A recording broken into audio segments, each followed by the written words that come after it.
I've always been interested in real-world problems.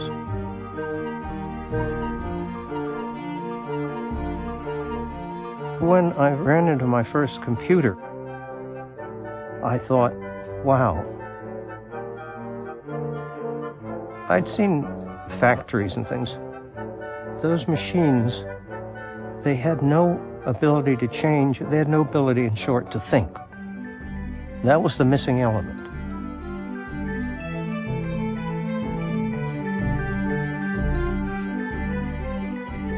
I had to write a couple of programs, and I could see the possibilities. You could do anything with a computer.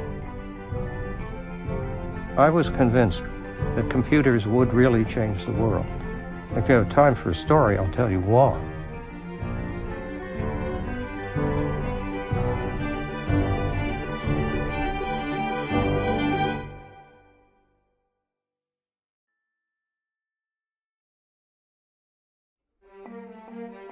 "60 years ago, an IBM salesman by the name of Blair Smith was on an airplane with the president of American Airlines, whose name was C.R. Smith.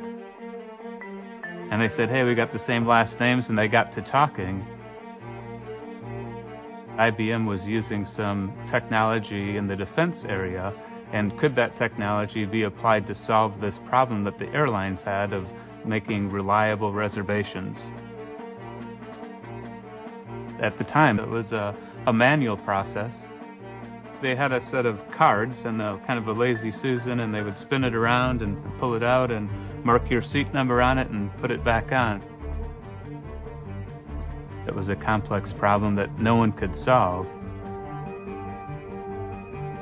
IBM put together a research proposal to work with American Airlines to try to apply their technology, and ultimately they created Sabre. The Sabre system provides for prompt, accurate service to the customer by making the sales agent self-sufficient, independent of any other agent, in obtaining all the information she needs to satisfy the customer's desires in the coming jet age.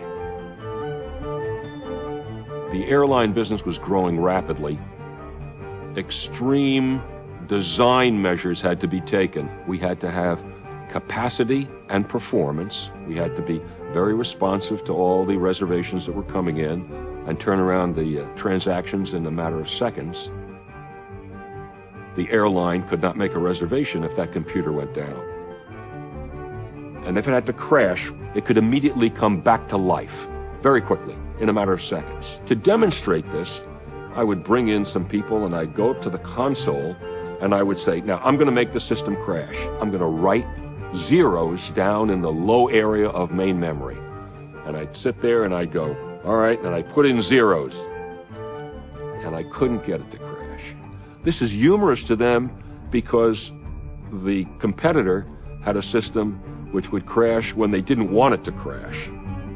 I couldn't make ours crash.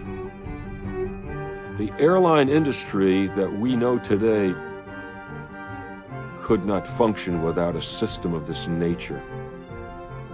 When you type in, I want to fly from A to B, and it asks you your name, that software was originally written by me in 1965.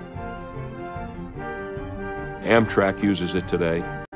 Chicago Board of Options Exchange, the 911 system in New York. You can't beat this old dog that was designed 50 years ago, even with all the modern tools that we have today. When it was launched, the thought was that it would be able to handle 84,000 phone calls a day.